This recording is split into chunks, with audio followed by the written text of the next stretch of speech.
बिस्मिल्लाहिर्रहमानिर्रहीम। अस्सलाम वालेकुम। मैं हूं असद अली काजी और आप देख रहे हैं मेरा यूट्यूब चैनल आओ काम करें। मुतलका वीडियो के आगाज़ से पहले फरमान मुस्तफ़ा सल्लल्लाहु ताला अलैहि वसल्लम कि जिसने मुझ पर एक मरतबा दुरूद पाक पढ़ा अल्लाह अज़्ज़ वजल उस पर 10 रहमतें भेजता है। हसूल बरकत के लिए आप भी पढ़ लीजिए, मैं भी पढ़ लेता हूँ। सल्लल्लाहु ताला अला मुहम्मद जज़ाकल्लाह।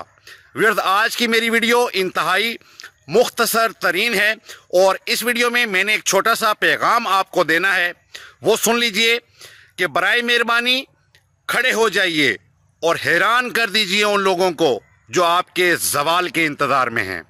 व्यूअर्स, उम्मीद है आपको मेरा ये मैसेज अच्छा लगा होगा।